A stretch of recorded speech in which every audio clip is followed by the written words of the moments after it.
फिर वो नए तरीके से भारत के खेती में घुसना चाहते हैं, जिसका हम विरोध कर रहे हैं। की आबादी 80% जब किसानी करती है तो देश, इस राज्य में 80% किसान होना चाहिए। बिहार सरकार के पूर्व कृषि मंत्री सुधाकर सिंह ने किसानों के समस्या को लेकर के नीतीश कुमार को एक आवेदन दिया है। उनका मानना है कि बहुराष्ट्र कंपनियां भारत की खेती को अपने अधीन करना चाहती हैं। पहले ये सुनिए क्या कुछ कह रहे हैं सुधाकर सिंह। 10 लाख सरकारी नौकरी चाहिए, यह मुद्दा है हमारा। हम उन मुद्दों पे आगे बढ़ रहे हैं। हम उसमें कितना कामयाब होंगे ये वक्त की बात है, काम तो हम कर रहे हैं। ठीक उसी तरह से किसानों के सवाल पे राष्ट्रीय जनता दल का जो मुद्दा, उस पर हम काम कर रहे हैं। हम एक वक्त नहीं बता सकते कि कब हम कामयाब होंगे, लेकिन निश्चित तौर पर हम कामयाब होंगे, मैं आपको विश्वास दिलाता हूँ। आपको मैं बता रहा हूँ कि 90 के दशक में जो डंकल ड्राफ्ट था, जो WTO रिजीम आने से पहले जो ड्राफ्ट था, उसको बोलते हैं डंकल ड्राफ्ट, जिस पर निगोशिएशन जब हुआ तो वह जनरल ट्रेड एग्रीमेंट था। तो जनरल ट्रेड एग्रीमेंट में एग्रीकल्चर को बाहर करवाने में सफल रहे हम लोग जैसे लोग, देश और दुनिया के जो लोग थे, तीसरी दुनिया के लोग, किसानों के हक में लड़ने वाले।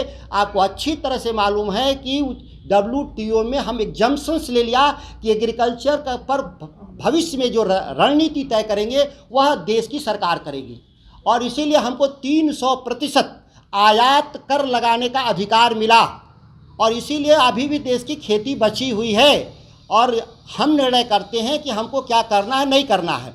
तो आप कह रहे हैं कि हमने क्या बदला हासिल किया? हम दुनिया के लड़ कर के हमने हासिल किया किसानों के हक के लिए इस देश में, यह साक्ष्य है। फिर नए तरीके से बदलाव की कोशिश कर रही हैं बहुराष्ट्रीय कंपनियां, और ताकतवर लोग हैं, फिर वो नए तरीके से भारत के खेती में घुसना चाहते हैं, जिसका हम विरोध कर रहे हैं। और मैंने कहा कि देश की 80% जब आबादी किसानों की है तो पूरे विमर्श में, वो मीडिया का विमर्श हो, बौद्धिक वर्ग में हो या राजनीतिक क्षेत्र में, 80% विमर्श इसी पर होना चाहिए। लेकिन आप ठीक से स्टडी करिएगा तो मीडिया और इंटेलेक्चुअल क्लास में मुश्किल से 5% भी बहस नहीं हो रहा है। दुर्भाग्यपूर्ण है। 80% आबादी पर बहस कितना है? 5%, और 95% बहस है धर्म पर, संप्रदायवाद पर। इस पर बहस चल रहा है इस देश में, जो मुख्य विषय नहीं है। मुख्य विषय कैसे बन जाता है ये मीडिया के लोग बेहतर बंधु जानते हैं। मैं बार बार सवाल उठाऊंगा आगे भी। कोई एक विषय बताइए जिसमें केवल जीवन में एक बार सवाल हुआ हो, आगे ना हुआ हो। वो सरकारी नौकरी नहीं, सवाल को सवाल क्यों? कृषि पर आपको चिंता है कि सवाल नहीं होना चाहिए? बिल्कुल होना चाहिए। कृषि पर सवाल, हाँ यही। और और सबसे बड़ा है कि जब राज्य की आबादी 80% जब किसानी करती है तो देश, इस राज्य में 80% किसान होना चाहिए। क्या इस मीडिया वर्ग से लेकर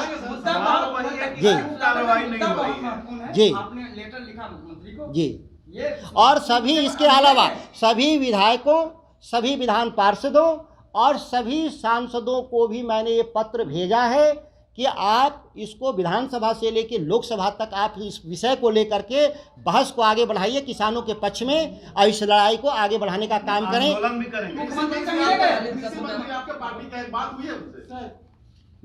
मैं कहा मैं किसान नेता हूँ सबसे पहले, और मैं जब मुख्यमंत्री जी को पत्र लिख रहा हूँ तो माननीय मंत्री को कोई उनसे अलग नहीं है, वो सरकार के हिस्सा हैं। और जहाँ तक बात है, मुझे अच्छी तरह से मालूम है कि माननीय मंत्री ने उस फाइल पे दस्तखत करने से इनकार कर दिया है। मैं उनको साधुवाद और बधाई देता हूँ। मुख्यमंत्री से मिलेंगे आप इस मामले में? मैं पत्र भेज रहा हूँ, ये मैं मिला, और मिलने का कोई साक्ष्य नहीं होता, लेकिन जो लिखा हुआ वो साक्ष्य है, इसको नहीं मिटाया जा सकता। मिलने का अर्थ क्या हुआ? जिस सवाल को लेकर के है, उस सवाल को लेकर के मैं रिटर्न जा रहा हूँ, लिखित में जा रहा हूँ। मिलने का भी सवाल होगा, जरूरत होगा तो मिलेगा। उसमें क्या रहेगा आपका? एकदम ये सवाल रहेगा मेरा। ये जीएम सीट पर भी मेरा सवाल रहेगा, बिहार में मंडी कानून पर भी मेरा सवाल रहेगा, मिनिमम सपोर्ट प्राइस पर मल्टीपल एजेंसी खरीद करे, यह भी सवाल होगा। सभी मामलों पर पार्टी गाइडलाइन से बाहर भी जा सकते हैं सदन के अंदर? जी, आपको मैं स्पष्ट कर दूं कि यह सभी तथ्य पार्टी लाइन के भीतर हैं, और जब पार्टी लाइन के भीतर हैं तो पार्टी मेरे से इस विषय पर चर्चा करेगी ज़रूरत होगा तो, और मैं भी पार्टी से चर्चा करूंगा ज़रूरत होगा तो। यह विषय हमारा अंदरूनी है जिसको हम इसको सुलझा लेंगे।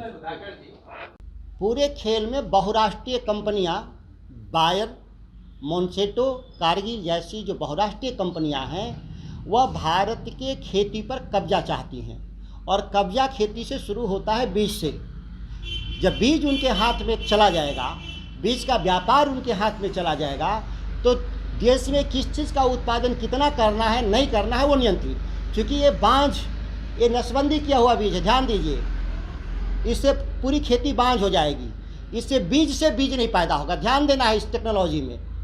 लोग कह रहे हैं कि कैसे कंट्रोल करेगा, वो जितना बीज जिस चीज़ का बाजार में उपलब्ध कराएंगे उतनी खेती होगी देश में। अच्छा, लेकिन आप सवाल उठा रहे हैं, लेकिन आप जैसा कि मैं सुना सुधाकर सिंह को, उनका मानना है कि बहुराष्ट्रीय कंपनियां खाद्य सुरक्षा को नष्ट कर देना चाहती हैं, इसलिए उन्होंने एक आवेदन नीतीश कुमार को भेजा है, वो सरकार को घेरने का काम कर रहे हैं। इस तरह की खबरों को देखने के लिए हमें चैनल को लाइक, सब्सक्राइब और शेयर जरूर करें।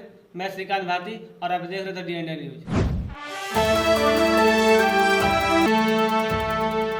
जुड़ो दीक्षांत से, करो फ्री खुद को स्ट्रेस से। गूगल प्ले स्टोर से दीक्षांत ऐप डाउनलोड कर अपने स्टडी को बनाओ आसान और मजेदार। दीक्षांत देता है topic wise video with animated visuals and concept by the study materials.